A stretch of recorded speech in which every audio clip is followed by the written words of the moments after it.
This video is to introduce you to the idea of latent heat. Before we get to that definition, let's take a look at this graph depicting the phase changes of water. If you notice here, I've got amount of heat being added to a sample of water on the x-axis, and I have a change in temperature on the y-axis. Take a moment, pause this video, and ask yourself what's happening at each lettered section on this graph. What's happening between A to B, B to C, and so on and so forth. You might have noticed in the graph in the previous slide that when a substance is beginning to change phases, the temperature of that substance temporarily stops changing. And that's because all of the heat we are adding into that substance is being transferred into the molecules to break apart those forces that hold them together. The forces that hold those particles together are called intermolecular forces.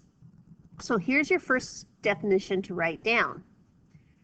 An intermolecular force is a force that holds particles together in a substance. And the more tightly packed those particles are, in this case molecules, the higher the potential energy, the lower the kinetic energy, because there's not a lot of room for those particles to wiggle around. The less tightly packed those particles are, the higher the kinetic energy, the lower the potential energy, because the molecules have a lot of room to move. We're going to take a look at this little simulation here.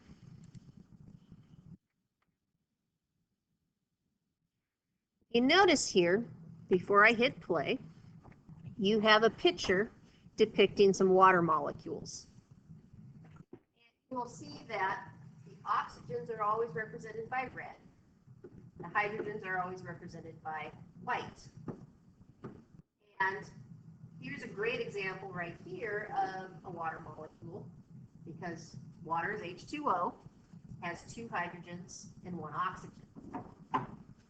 This is water in its solid form, or ice.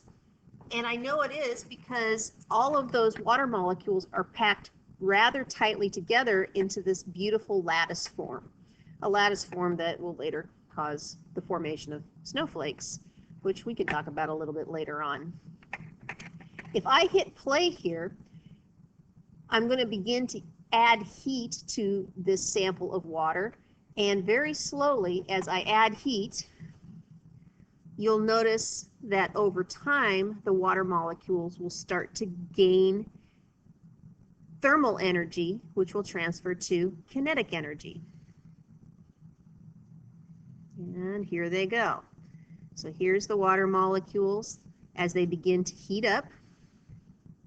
Notice that the potential energy is decreasing, the kinetic energy is increasing the internal energy of the water, and here are the water molecules changing to a gas.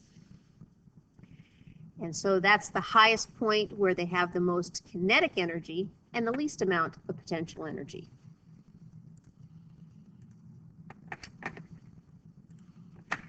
Here's another picture that depicts this. So the intermolecular force that holds water molecules together is called hydrogen bonding. It's a field force, and later in your educational careers or next year in IB chemistry, you're going to be learning about why in particular oxygen has a negative charge and hydrogen has a positive charge. However, for the purpose of this lesson, you just need to know that oxygen is negative and hydrogen is positive. When you have water molecules in the presence of each other, the hydrogens from one of the water molecules will be attracted to, magnetically, the oxygen in another water molecule. Positive attracts negative. And the colder the water sample is, the closer that bond becomes.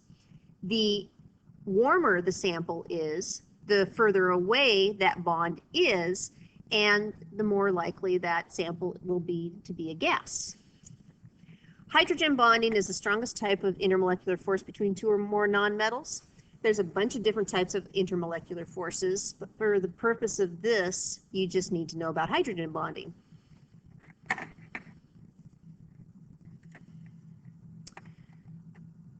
So, as mentioned when we looked at the simulation, the potential energy in the intermolecular forces will begin to transfer to kinetic energy as you add heat to those particles. When the particles have increased their overall kinetic energy, the phase change has occurred. And because the heat is going to weaken those intermolecular forces, instead of raising the overall temperature of the substance, the temperature stops changing for a certain period of time. When the temperature stops changing, however, energy is still being added to the substance, we call that heat being added latent heat. And there's the definition of latent heat. Latent heat is defined as the amount of energy per unit mass, usually kilograms, that's added to a substance during a phase change. And the energy being added at that point in time is not raising the temperature of the substance. Here's the formula in order to calculate latent heat. We are still using capital Q as the symbol for heat. The subscript state just means state of matter. So the state here is going to be from solid to liquid or liquid to gas. That's usually written as a subscript by the letter Q. M is mass in kilograms or grams, and capital L is the latent heat. How much heat is added per kilogram per joule. The next thing you're going to see here is a table of latent heat values. Do not write down this table. It's a waste of space. You will always be given the literature values for latent heats. Well, what you'll see here are two different types of latent heats in this table. You'll have latent heats of fusion and latent heats of vaporization. We think of fusion as combining two things together. However, when we're talking about heat transfer, fusion actually means changing a solid into a liquid, which is kind of counterintuitive because you're thinking about pulling those water molecules apart. So heats of fusion have to do with changing from a solid to a liquid. Heat of vaporization is going from liquid to a gas. So there are opposite latent heats here. We can have a latent heat of freezing, which is the opposite of fusion. And we can have a latent heat of condensation, which is the opposite of vaporization. If you look through this list, you'll notice that substances that are gases at room temperature will have the lowest latent heats, whereas substances that are solids at room temperature will have the highest latent heats. And that makes all sorts of sense because it'll take a lot more heat to change copper into a liquid than it will to change water into a liquid from ice.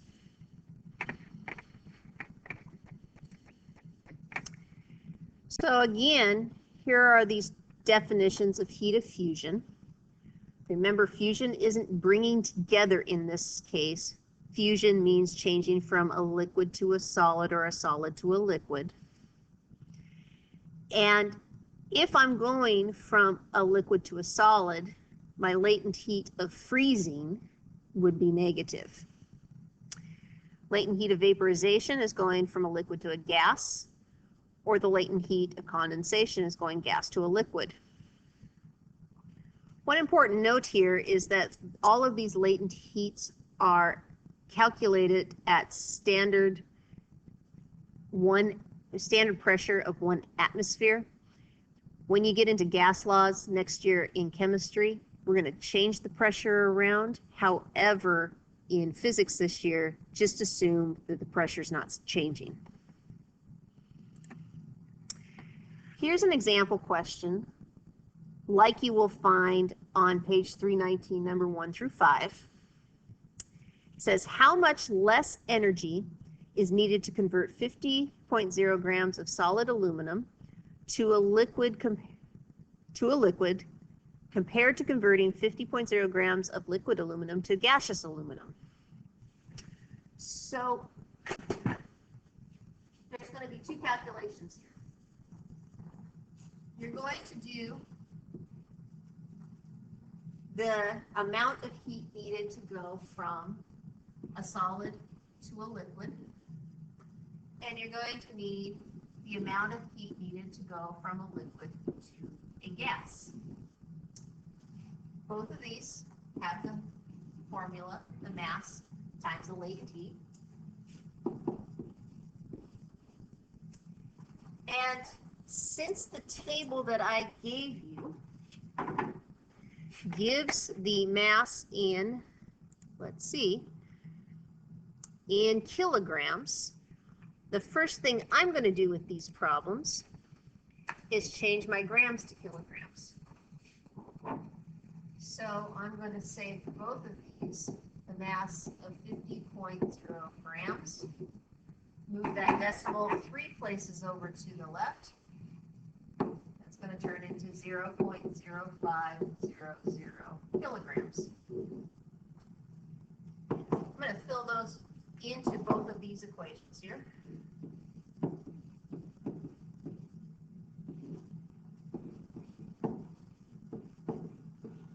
And then all I have to do is look up some latent heat values. If you don't have access to this video, on page 318 in your text, you will also have a table of latent heats. So if I go back and look at aluminum from solid to a liquid, here's aluminum here. The latent heat to go from a solid to a liquid, which is the latent heat of fusion, is 3.97 times 10 to the 5th joules per kilogram.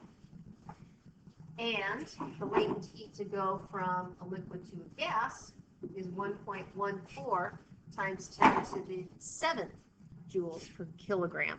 A lot more energy is required to go from a liquid to a gas than a solid to a liquid. Moving forward a little bit.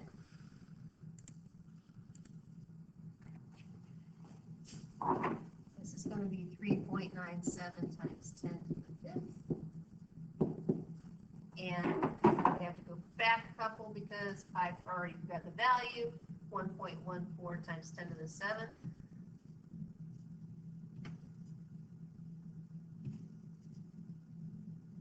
This is not good.